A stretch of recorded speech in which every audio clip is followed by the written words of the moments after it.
ndị be anyị ekene m ụnụ biko na m nwere news na-elute anyị ntị kịta wee bụ na unu ma anya bụ nwoke na-ekwu okwu kemgbe n'aka akpala na Mathias Ezeaku. So the thing mere na ụbọchị nke taa biko achọrọ m ka unu nene unu fụkwa vidiyo menụ mgbe ndị uwe ojii bịa kpọrọ Mathias, because from all indication these guys the DSS and ha dịkwa ka ọ na ọbụla esi kpọọ ha bụ ndị uwe ojii. Biko achọrọ m ka unu kwuru eda nke unu tinye anya anya bụ vidiyo ka unu fụkwana ihe mere n'ụbọchị nke taata, maka na ihe anyị na-ekwu okwu ya kịta bụ agwụgo m ekwughị ihe akwuo ya mgbe kwuo ya mgbe iwesị onye ọbụla tinye ili ya na ọ bụ na ọmanwụ ha onye mma ihe na-akwado ime echi, mana ịpụta na-akpọli onye ọbụla ịkpọli onye ukwu ịkpọli onye nta edendodide na awụ na-asị na mmadụ mere unu, mana ọgwụ ajike ile gị tinye onwe gị na problem ebe ị na-kwesịghị ịnọ. So biko unu nenenụ Mathias Ezeaku unu fụ mgbe reality hitili ya na chọọchị ya.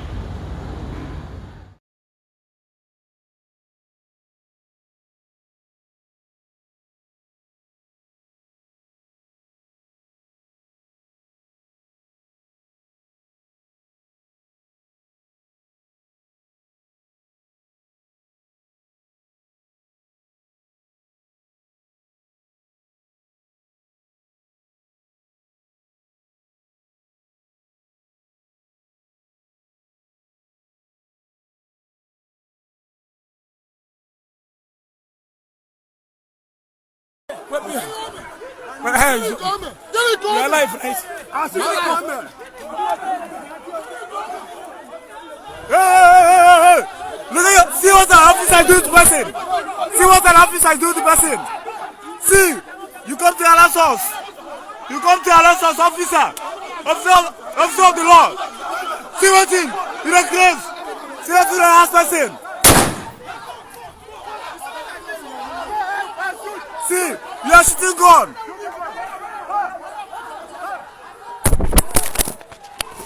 What? See ya. See what you are doing.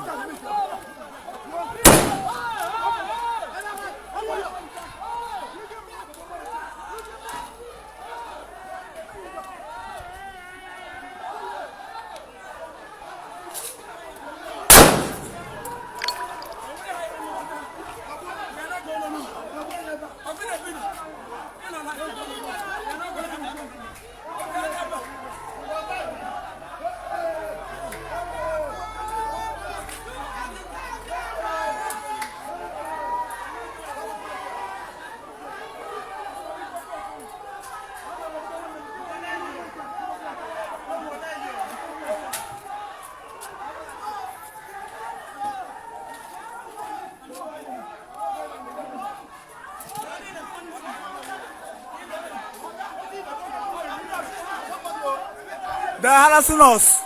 They're harassing us. See them.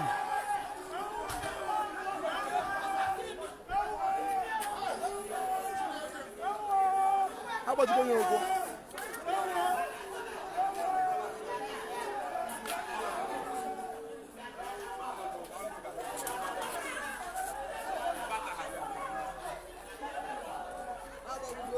I don't do anything now.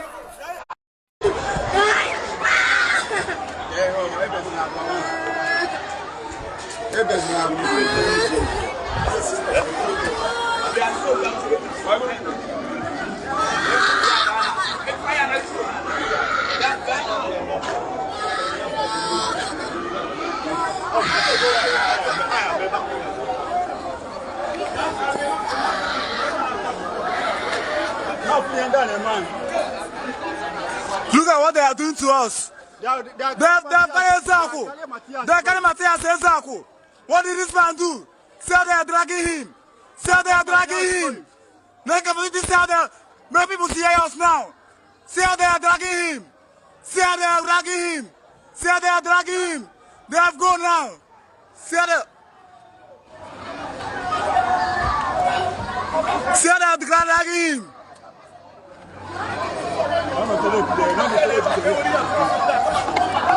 They're testing him up and down. That's why I cannot zoom the way. See how they are dragging him. See how they are dragging him. People are evil. Look at this man. Look at. Look at this man. See, they're shooting. They're shooting for leg.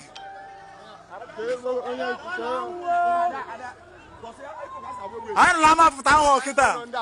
I'm after town hall. We there for after town hall. Everybody, I'm going to police better harass. See them. Mathias Ezeaku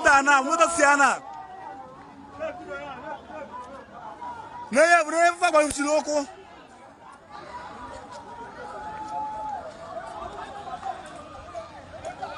There, Buteloto.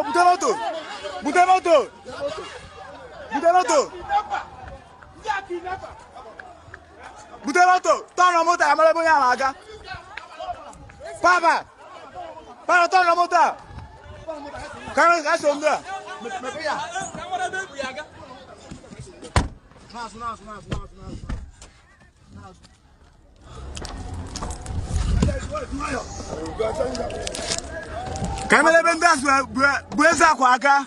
This is kidnapper.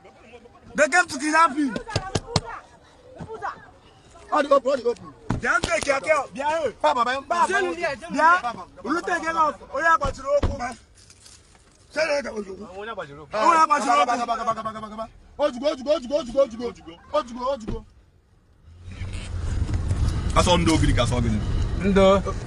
Iri police station.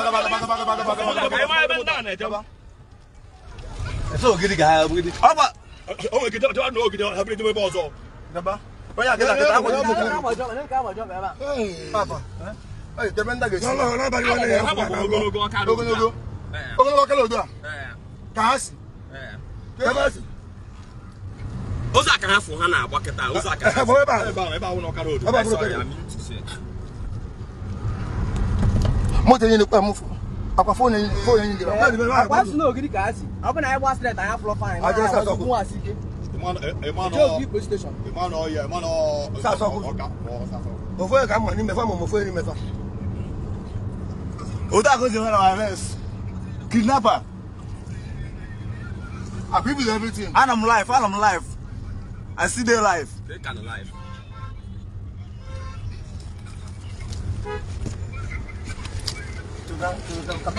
Get in my phone, sir. Hello, sir. Hello, sir.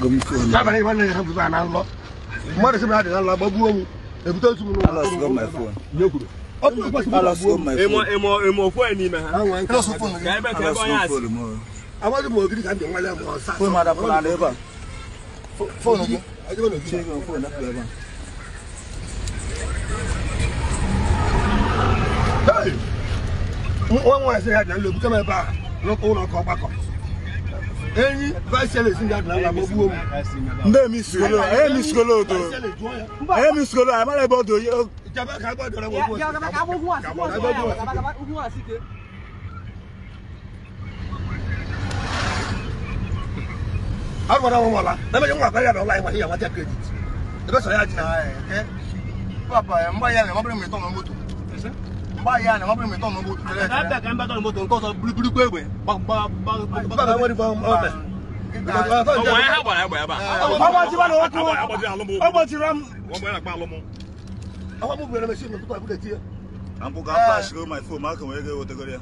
And when you get phone, Mathias Ezeaku Ejiofor miss here.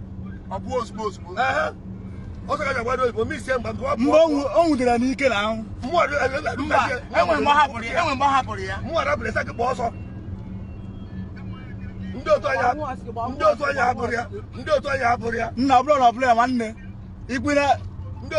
how can a security man? How can officer? Baje Madoko.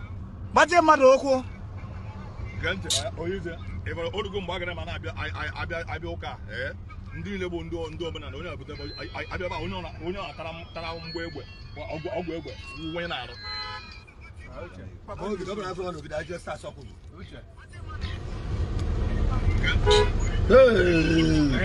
Uche tube m na-agụ n'ụzọ.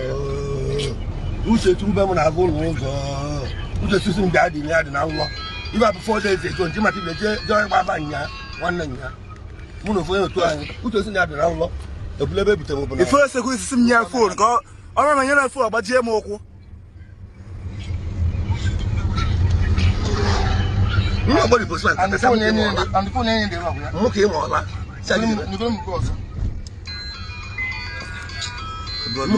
Na mmekike I want to go. na ndụ gere na mede kwanu zere mede. Hello? I wish I go with my phone. Phone that for down here. Phone down, phone on Nukumo. I am under arrest. Ebe nduru ma cha wa ba ma ọsọ n'isie atụbadị. Onye nwa I di moto ekwali ka mo ebe atụ isi. Onye so isi ụfọdụ la ụna. Mana ma nkuzi eziokwu n'ụwa. Kedu o me? Ka ihe o mere. Chekwuba abịago. Ana abụ. Eburu ha na abụ. Eburu ya. Eburu ha na abụ.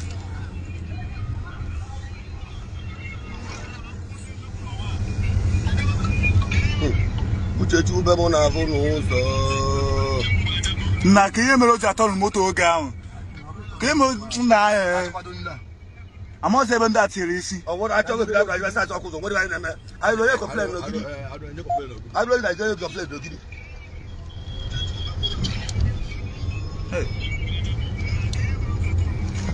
Ọrụ unu gara esu jụọ akọwara anyị ebe unu na-eje.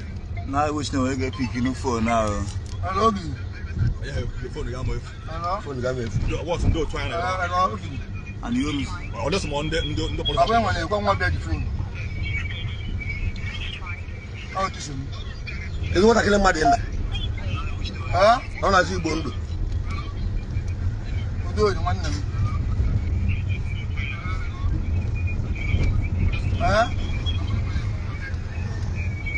Na udo dị anyị ya. Ụlọ ga-asị posma mụ ka ịma ọla. Mụ ka ịma ọla. Na mmegige na nna gị kere ebe meni ịma ama ọla. Si agị ọ dị.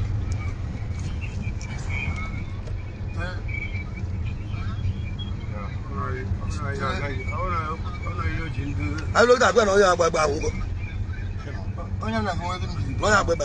Onye m na-enwe ndidi kịta ha because ọ na-enwe ya ndị polisi bịara ebe a ama ndị dị ya ama mmụ ndị ama mma akpọ ha. Ya kidnapper. Ha bịara ebe anyị. Ya kidnapper. Bịa buru ya. Where's the warrant? Onye aka anyị na-achọgharị station agara aga. Just kịta olubere 5 minutes ya.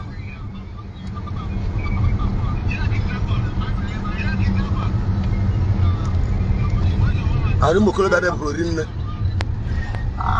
Amaghị m efe polisi ha yi ha tọnụrụ ya azụ.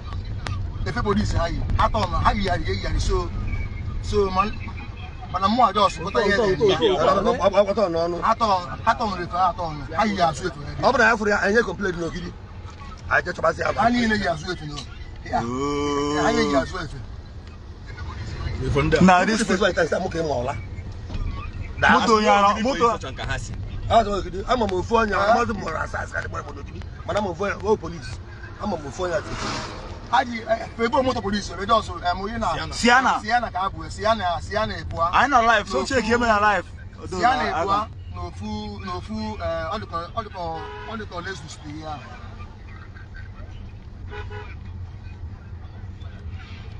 Anyị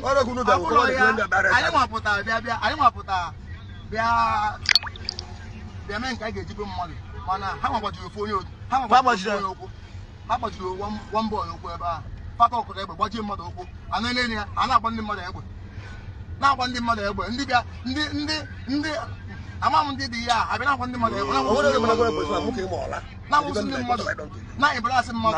Anyị kwụsị nso ndị abọmba to bomba. Anyị kwụsị nso ndị abọmba kịta anyị mesiri anyị ma ọzọ side ebe. Anyị jee obi na ife na. Ana m na-ekwu I know side Obidi. I know I get Obidi station. I am my back here. I'm on that area. Then I make it. I'm a Mufonia, and I'm on the Normalia. I don't have something to do about. Okay, station. I'll also make a transfer to that place. So, one of I who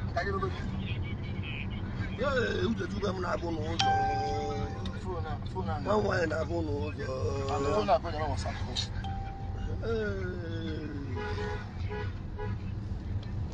It's a good phone here. But and what phone OG? I want it good. I'm a big man in your phone. Okay, I'm not a phone here. Another phone. No phone in the phone in the phone is there. So you made your phone here. Yeah. My God, and I did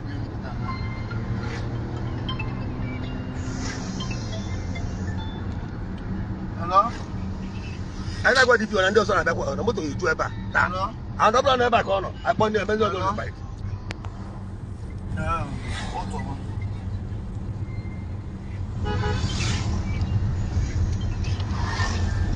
Ebe ọ na Mathias no kata ihe ti poster ba ncha niile abịa na ebe a.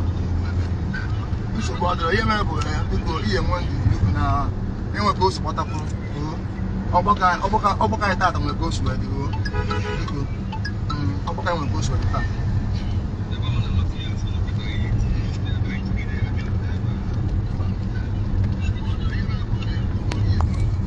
Ọsapụ ya bụ ihe. Now, the postman said, "Muke more." Said, "You must be muke more." She said, "Thank you." I don't know the Oji, Oji. Honey, the phone here. Guess I'm song. Nya ko Oji n'aka. Mba, na go n'aka. Nka go n'aka. Mwa man you got this live video. Hello? Nda no le ba. Go da ba. Go ba go moto ba ba. I'm on the mono. I know Ogidi police station. So you have to make it an hour. I take care of that. Because I don't know why I Okay, that's my phone. Okay, figure. My phone.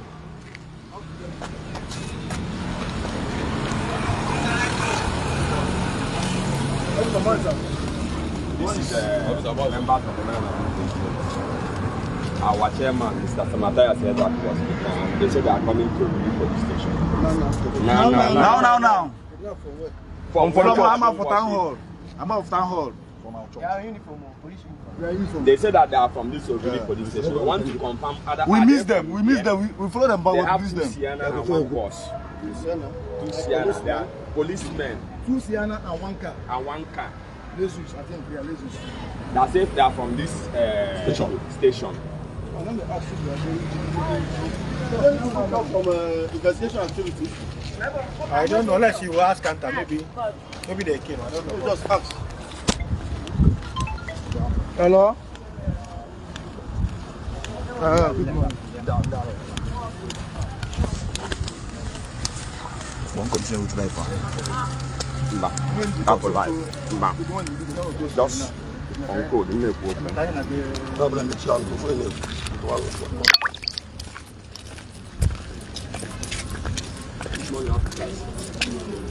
We are from Omenala Igbo. Our spokesperson, Mathias Ezeaku, there are about 8 of them. They have 2 Sienna and 1 car. They said that from this Obidi police station that he was arrested. They are taking him here, so we want to confirm whether he's here. That driver. The driver is in the car. The driver is in the car. Mathias Ezeaku, the leader of Igbo Land and Centrality Foundation. Let me check the name.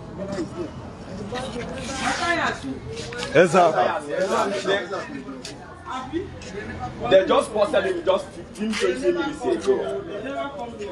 But I want to confirm whether the arrest is being confirmed. We don't know. Because we never see anything now. You said you 2 Sienna. 1 Sienna and 1 car. I think Lesus or Toyota. Yeah. Because we are here to confirm whether those people are from here.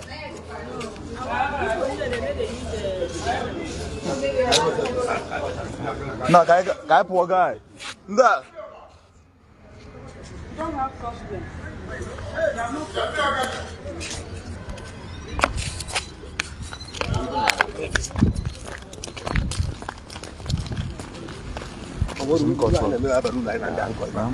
Some culture. Back out.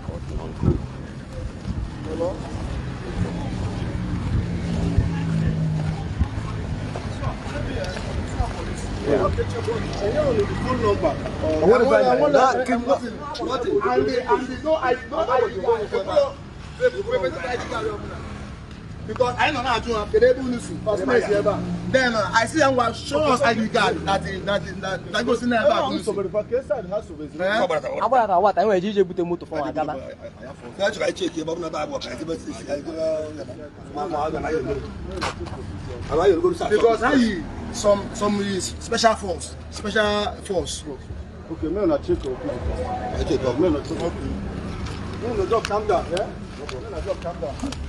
Oh, driver, now no fast.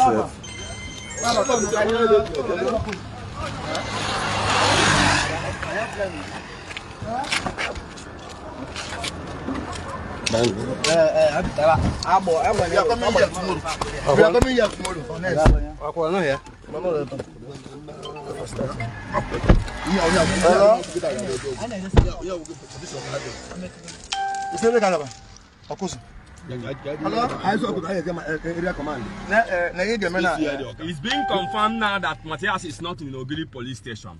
Every reasonable Igbo man should know that Mathias, those that kidnapped him or arrested him because they didn't give us any warrant of arrest, they didn't present where they are coming from. And one person is nearly dead. They shot one person and a lot of people have been injured. We don't know the Mathias whereabouts. We don't know where they take him. Any police officer that is in charge of Mathias, tell us the station and why you arrested him so that we know that whether Mathias and the second person Omenala Igbo is still alive. So we want to confirm every reasonable Igbo man, all the adherents of Omenala Igbo and Ordinary Igbo should know that the spokesperson of Omenala Igbo is being kidnapped, harassed, and accosted and beaten as if he was nothing. That's it for now.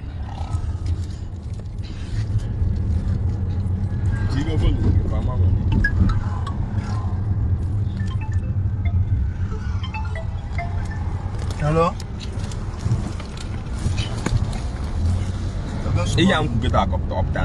Up there. Just check your phone. Come on. Only I got to go share. I think I can when now. When go to edit it out. On my phone, about my phone.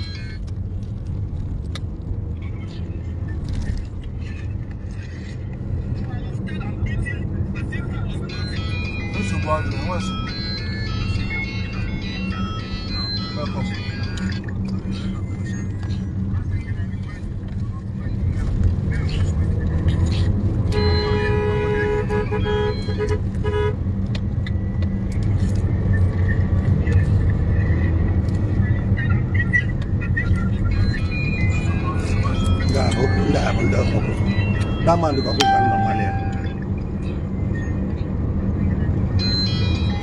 because I get host, I need a host to say the here. I get bush speaker, bring my jeba the door here. I want to get a note I need on the neighbor. I want to Mathias is there back at the night. ITC so 8-9 in the neighbor. Baba I okpu sas na mama I have to go to the police station. I will not know about. Okpu go child this and security not child. I na-aga ya na. Onde ukwe.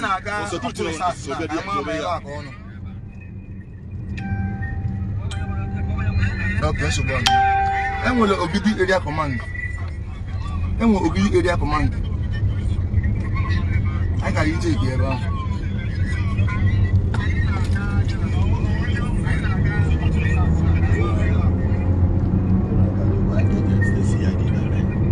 I recommend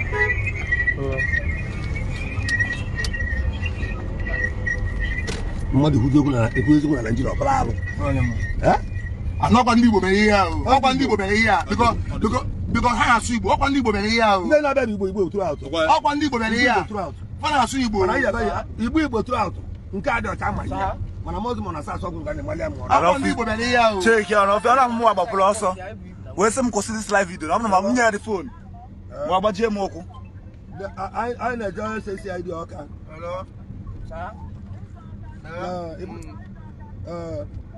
mba agbasịkwa ndị na ọkwa ndị Igbo mere ọkwa ndị Igbo mere ihe a ọkwa ndị Igbo mere ihe a ọkwa ndị Igbo mere ihe a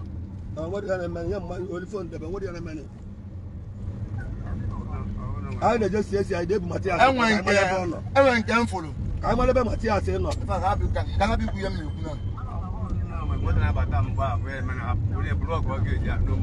nsogbu dị ebe a ọnwụ na moto dị aka ọ na-ablọkụ geti ya ọ ka egwu na datin nlọ na-ema gị nlọ Uchechukwu na-emego agbajiri ụfọ onye ọkpa ebe a nlọ Uchechukwu na nye ma ebe a ngwa nye fon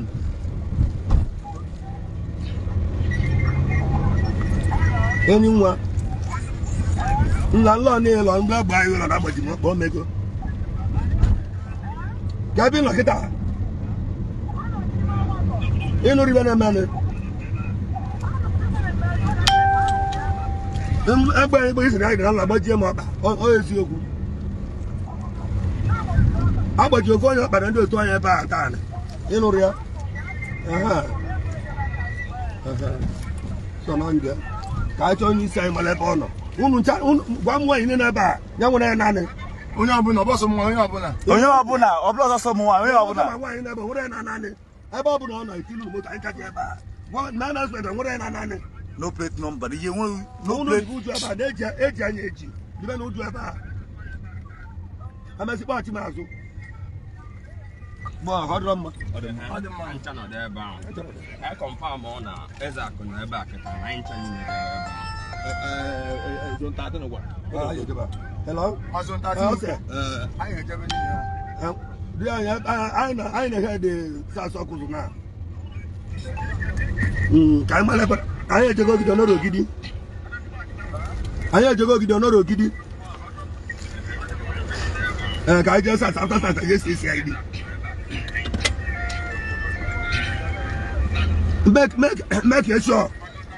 make sure na nwere ya naanị ya nwere ya naanị na ọ bụla ya nweta ebe ọ nọ anyị chi moto mmadụ chajebe ebe a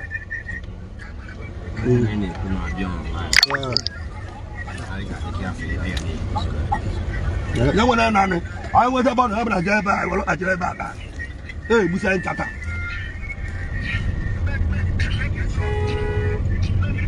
kedu o mere o gburu mmadụ o zuru ori ha bụ na ọ chụrụ ọkụ bịa aka ya ebiba na aja na Igbo lesi mana ịdịrọ ndụ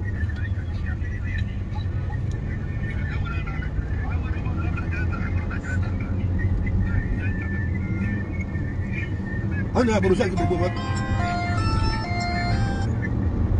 hello